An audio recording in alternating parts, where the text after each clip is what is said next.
बिस्मिल्लाहिर्रहमानिर्रहीम। हम कर रहे थे मोशन ऑफ अ प्रोजेक्टाइल और इसकी एक्सरसाइज थी। कुछ सवाल हमने कर लिए थे। अब हम करते हैं क्वेश्चन नंबर 2 है हमारे पास। Prove that the speed required v naught हमने फाइंड करना है। Speed required to project a particle from a height small h to fall a horizontal distance small a from the point of projection. ये वाली सूरत हाल है कि अगर इस तरह कोई ऐसे हमारे पास ये फ़र्ज़ करें ये हाइट है h, यहाँ से प्रोजेक्टाइल को छोड़ा वो ऐसे गया और ये उसने हॉरिजॉन्टल डिस्टेंस कितना कवर किया a। तो कहते हैं सवाल ये है कि वी नॉट कितनी वेलोसिटी से उसको लॉन्च किया जाए कि वो ये हॉरिजॉन्टल डिस्टेंस कवर कर जाए। इस पॉइंट को हम O कहते हैं और ये हम लेते हैं ऐसे, this will be x axis and it will be y axis. इसे क्या बोलेंगे? y axis. अगर वो ऊपर को है ये y एक्सिस तो फिर नीचे को क्या आएगा? -y। सपोज करें O पॉइंट से छोड़ा और A पॉइंट पे उसने आके अर्थ को हिट किया।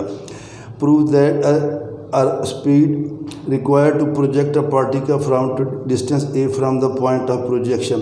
अर्थ वगैरह का कोई जिक्र नहीं है, लेकिन ये समझने कि अर्थ है या हाइट है h। तो let O be the point of projection, be the point of projection. दो चीज़ें हमें दी गई हैं, एक h दिया गया है और एक हॉरिजॉन्टल डिस्टेंस a दिया गया है। तो ये मालूम करना है कि उसकी जिस वेलोसिटी से हमने v नॉट छोड़ा वो कितनी होगी। तो a के कोऑर्डिनेट से हमने पहले भी किया था इस तरह का, a व ये पॉजिटिव है और ये नेगेटिव डायरेक्शन में है, तो a के कोऑर्डिनेट्स होंगे a व -h। Then projectile hits the earth at a व -h and this point lies on। तो ये पॉइंट कहाँ लाई करता है? y is equal to x tangent alpha minus g x square 2v not square secant square alpha. Parabola की जो curve है, equation of motion ये वाली है और इस कर्व के ऊपर वो पॉइंट लाई करता है, लिहाजा इसकी इक्वेशन को सेटिस्फाई करेगा।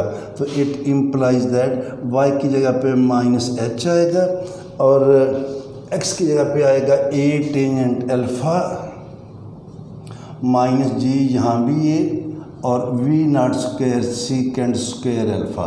इस इक्वेशन से हमने v नॉट की वैल्यू फाइंड कर लेनी है, जो कि वो बुक वाला कह रहा है कि it should be at least g square h square जो भी चीज़ है। तो हमने जो आंसर लेके आना है वो ये वाला है कि g की मिनिमम वैल्यू ये है -h और सारे का स्क्वायर रूट। ये हमने v नॉट लेके आना है। तो हम क्या करते हैं, 2v नॉट से पहले तो इसको मल्टीप्लाई करें, -2v not square h 2v not square a tangent alpha minus g a square और सीकेंड स्क्वायर अल्फा हमारे पास आ जाएगा। हम इस सारे को उठा के इधर ले आते हैं और फिर हम या फिर बाद में ले आते हैं, पहले ये स्टेप कर लें। a टेंजेंट अल्फा और ये सीकेंड स्क्वायर हमारे पास होता है 1 प्लस टेंजेंट स्क्वायर अल्फा। तो ये आ जाएगा हमारे पास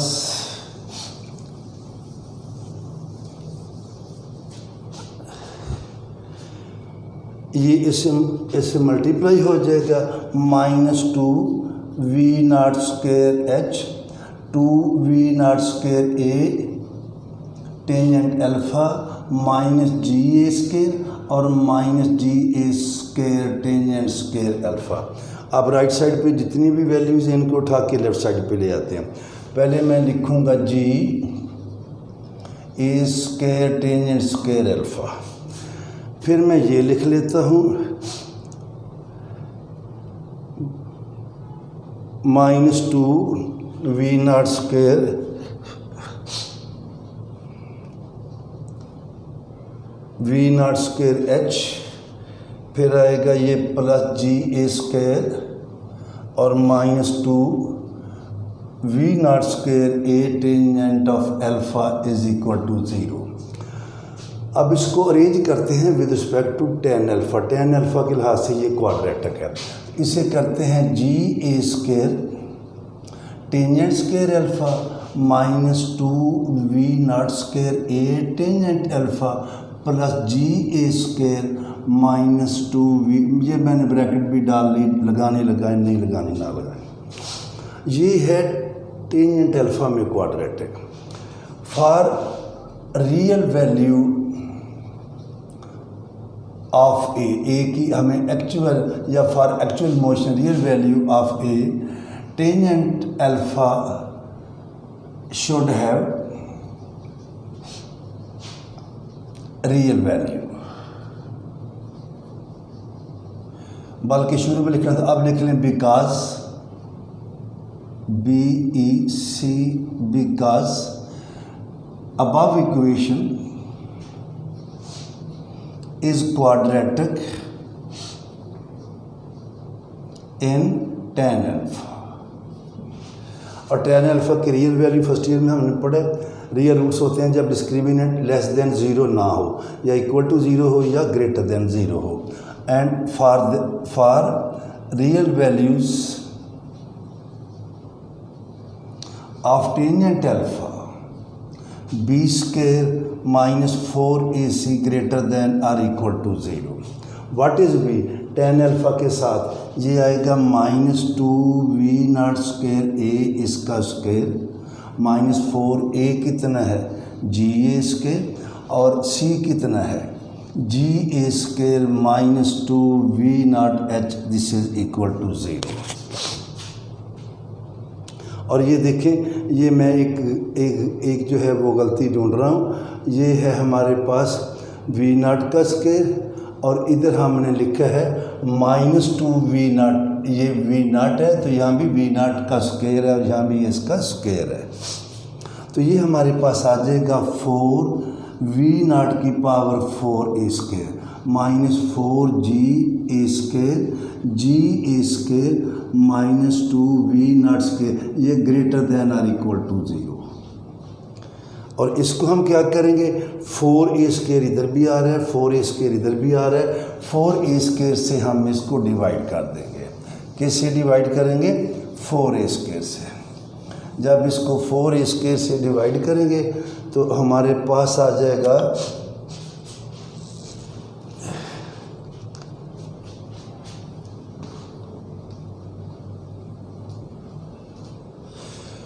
it implies that v naught की power 4 minus g 4A square गया, इधर बचा g a square minus 2 v not square h greater than are equal to 0। इसको हम लिखेंगे v naught 4 minus g square a square plus 2 v not square g h. यहाँ से हमने v naught की लिस्ट वैल्यू फाइंड करनी है। इसको करेंगे प्लस 2GH, तरतीब मैंने इधर आगे पीछे की, greater than are equal to g square a square. अब हम इसका स्क्वायर कंप्लीट करेंगे तो ये आएगा वी नॉट स्क्वायर 2AB, ये 2 है ये A है ये इसका हाफ 2 पे डिवाइड करेंगे GH आएगा, g square h square greater than g square a square और जी स्क्वायर एच स्क्वायर। ये हो जाएगा हमारे पास, ये पावर 4 थी, वी नॉट का स्क्वायर प्लस जी एच का square greater than are equal to g square a square plus h square. तो वी नॉट का स्क्वायर प्लस जी एच, इसका स्क्वायर रूट ले लेंगे, इधर जी बचेगा और ये बचेगा a square plus h square. तो वी नॉट का स्क्वायर क्या आएगा, greater than g a square plus h square का square root minus g H. और इसमें से क्या करेंगे, जी कामन ले लेंगे, जी कामन लेंगे तो आएगा ए स्क्वायर प्लस एच स्क्वायर का स्क्वायर रूट माइनस एच, और ये वी नॉट का स्क्वायर है। जब वी नॉट लेंगे तो इस सारे का हमारे पास क्या आ जाएगा, हमारे पास इस सारे का स्क्वायर रूट आ जाएगा। तो इट इम्प्लाइज दैट हमारे पास आएगा v naught this is equal to g a square plus h square का स्क्वायर माइनस एच और सारे का square root greater than are equal to क्या है। इसका मतलब है वी नॉट या इसके इक्वल होना चाहिए या इससे ज़्यादा। तो फिर वी नॉट की लीस्ट वैल्यू क्या होगी, ये वाली। तो so least value of v naught is equal to g a square plus h square का square root minus h. This is our answer. इस मैं दोबारा ज़रा लिखूँ, साथ मिल गया था वो a square plus h square minus h और ये देखें ये हमारा क्या है आंसर। तो ये तो था क्वेश्चन नंबर 2, ये कंप्लीट हुआ। अब हम चलते हैं क्वेश्चन नंबर 3 पे, और क्वेश्चन नंबर 3 वाला है हमारे पास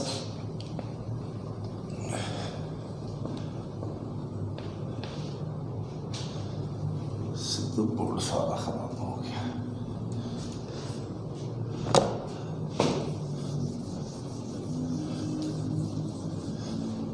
ये है जी, मैं रीडिंग कर रहा हूँ क्वेश्चन नंबर 3 की। क्वेश्चन नंबर 3 है हमारे पास any number of particles are projected from the same point at the same instant in the various direction with speed v naught. एक ही पॉइंट से बेशुमार पार्टिकल को छोड़ा जा रहा है, वो मुख्तलिफ डायरेक्शन में जा रहे हैं, एक ही टाइम पे छोड़ा जा रहा है, एक ही वेलोसिटी से छोड़ा जा रहा है, और वो वेलोसिटी क्या है वी नॉट। तो prove that at any subsequent time t, कुछ देर के बाद, they will all be on a sphere of radius v naught t. तो वो सारे एक स्फीयर पे लाई करेंगे जिसका रेडियस क्या होगा वी नॉट टी। यूँ समझें कि जो जब हमने आर्टिकल किया था तो एक पार्टिकल था, अब हमारे पास हैं बेशुमार पार्टिकल। जिस तरह इसकी मिसाल अगर मैं दूँ, शादी ब्याह पे अनार होता है, अनार से जो पार्टिकल निकलते हैं वो कुछ तो सीधे वर्टिकली जाते हैं, उनको नहीं लेना, बाकी जो ऑल डायरेक्शन में मूव करते हैं, चारों तरफ फैल जाते हैं। तो ये उस तरह की मिसाल है। एक पार्टिकल है, अब यहाँ से पार्टिकल निकलेगा, अगर मैं आपको समझा सकूँ, इधर भी जाएगा, हर डायरेक्शन में, इन ऑल डायरेक्शन, मेरे फ्रंट में, इधर, राइट, लेफ्ट, इधर, इधर, हर डायरेक्शन में वो मूव करेगा। तो ये 2D वाली जो है कोप्लेनर फॉर्म नहीं है, बल्कि ये कौन सी फॉर्म है, स्पेस वाली। तो let O be the point of projection, be the point of projection. अच्छा, एंगल सबका एक ही, एंगल सबका एक ही है, लेकिन डायरेक्शन चेंज है। कोई मसलन आप यूँ समझे एक्स एक्सेस है, कोई इसके साथ इधर फर्टिका बना रहा है, कोई आगे फर्टिका, कोई इधर फर्टिका, कोई इधर, एंगल भी सबका सेम है, वेलोसिटी ऑफ प्रोजेक्शन भी सबकी सेम है। तो अब है since let O be the point and particles move in all directions. V naught is their velocity of projection. V naught क्या है, उनकी velocity of projection है। तो so V naught ये हमारे पास आएगा V naught cos of alpha I, V naught cos of beta J और V naught cos of gamma के। वो तो था प्लेन में, हमने लिख लिया था V नॉट काज अल्फा और V नॉट साइन अल्फा। जब स्पेस में है तो तीनों के, इसका मतलब है एक पार्टिकल है, उसका एक्स एक्सिस के साथ जो एंगल है वो अल्फा है, वाई के साथ बीटा है और जी के साथ गैमा है। तो आएगा V naught cos alpha i, V naught cos beta j और V naught cos gamma k. And let a particle at a subsequent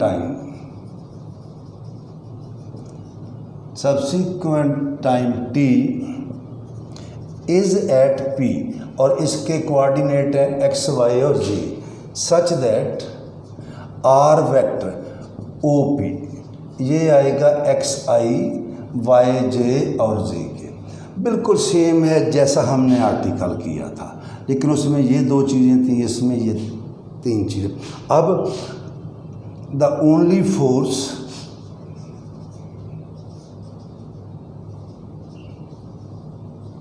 acting on the particle of mass m is force of gravity.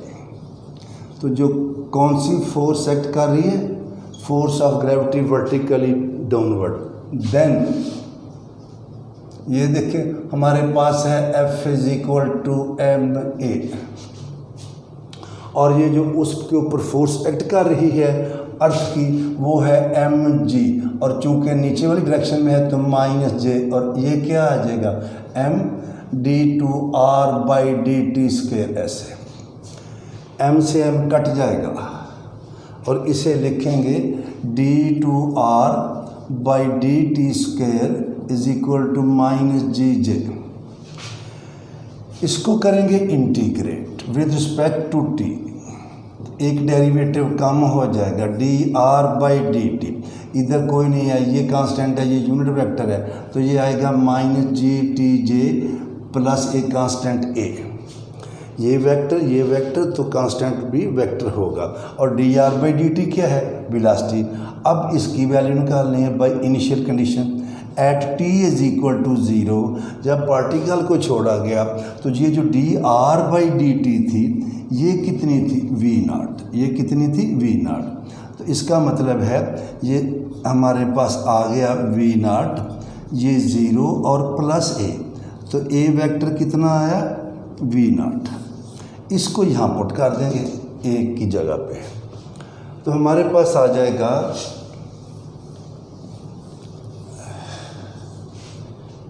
So dr by dt minus gtj plus v0। फिर integrate करेंगे तो आएगा r vector. अब gj वैसे ही आएगा और ये आएगा t स्क्वायर बाई 2, और ये आएगा v0t प्लस एक कांस्टेंट वेक्टर p। अब at t is equal to 0 जब मोशन स्टार्ट हुई सारे पार्टिकल कहाँ पे थे? ओरिजिन पे। तो जो एक पार्टिकल हमने लिया वो भी कहाँ पे था? ओरिजिन पे r0। तो हमारे पास आएगा 0 0 0 b वेक्टर। तो फिर b कितना आ गया? 0। तो हमारे पास आया r is equal to minus gt square by 2 plus v0t, और ये 0। इसे हम लिखेंगे xi plus yj plus zk। ये आएगा minus gt square by 2 plus ये भी मैंने लिखा था v0 cos alpha i, v0 cos beta j plus आएगा v0 cos of gamma k, और इन सब के बाहर क्या है? t, तो इधर t भी आएगा। इसे हम कर लेते हैं थोड़ा सा सही तरह, और वो कैसे करते हैं ये देखें। ये आएगा हमारे पास xi yj zk, ये है, इसके साथ j आ रहा था जो हमने छोड़ा है, minus gt square by 2j। ये सारा इससे ज़रब खाएगा, ये आएगा v0 cos of alpha t i, ये सारा इससे v0 cos of beta t j, और प्लस आएगा v0 cos of gamma T और के। अब हमने कहा था कि ये पार्टिकल जो है they lie on a sphere whose radius is v0t। तो ये देखें ये क्या है? v0 काज ऑफ बीटा, इधर भी जे आ रहा है इधर भी जे। इसे मैं बल्कि सबसे पहले मैं ये लिखता हूँ v0 cos of alpha t I plus v0 cos of beta t minus g t square by 2, और इधर मैं क्या डालूँगा? जे, प्लस मेरे पास आएगा v0 cos of gamma T और के, और ये है जी हमारे पास ये चीज़।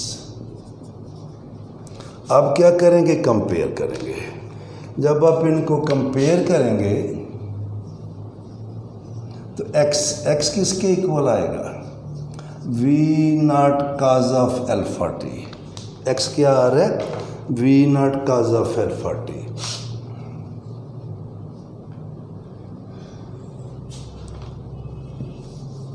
x आएगा हमारे पास v naught cos of alpha t, y आएगा v naught cos of beta t minus g t square by 2 और z आएगा v naught cos of gamma t. अब इसे लिखें आप इस तरह, x तो आएगा v नॉट, चलो t पहले कर लेते हैं, काज ऑफ अल्फा, और ये आएगा y plus g t square by 2 v naught t cos of beta, और ये आएगा z आएगा हमारे पास उसी तरह v naught t cos of gamma. अब इन तीनों का स्क्वायर लेके ऐड करेंगे, स्क्वायरिंग एंड एडिंग, तो ये आएगा x square plus y plus g t square by 2 इसका स्क्वायर और प्लस जी स्क्वायर, और ये क्या आएगा v not square t square का स्क्वायर अल्फा, ये आएगा v not square t square का square beta plus v not square t square का स्क्वायर गैमा। इन सब से ये कॉमन आ जाएगा, v not square t square, बाकी बचा का स्क्वायर अल्फा, का स्क्वायर बीटा और का स्क्वायर गैमा, जो कि 1 के इक्वल होता है, किसके 1 के। तो फिर हम करेंगे एक स्टेप और जो कि ज़रा थोड़ा सा मैं डिटेल से कर देता हूँ, आपको समझ आ जाए। तो ये आ जाएगा हमारे पास x माइनस 0 का स्क्वायर, ये आएगा y प्लस जी टी का स्क्वायर बाई 2 इसका स्क्वायर प्लस z माइनस 0 का स्क्वायर इज इक्वल टू क्या आएगा, ये है 1 तो v नॉट टी इसका square, which is the equation of a sphere, which is the equation of a sphere. ठीक है जी, which is a sphere centered at 0 minus, इधर भी माइनस आना है, minus minus g t square by 2 v 0 and radius है v naught t. तो ये सवाल कंप्लीट हुआ, लेकिन इसमें एंड पे उसने एक और बात पूछी है, असल काम हमने कर लिया है कि एज टाइम गोज़, कुछ देर की जैसे जैसे टाइम गुजरता है सेंटर किधर को जाएगा। देखिए ये दोनों तो 0 है, जैसे जैसे यहाँ t की वैल्यू पुट करते जाएंगे, g को भी आप 32 ले लें, 32 माइनस 16 t के, तो जैसे जैसे t की वैल्यू पुट करते जाएंगे ये आंसर ज़्यादा आता जाएगा विद नेगेटिव साइन। इसका मतलब है, और ये वैल्यू, ये x भी 0 है, z भी 0 है, और ये जब नेगेटिव आएगा तो ये कहाँ जाएगा, along negative y axis, and from centre we see that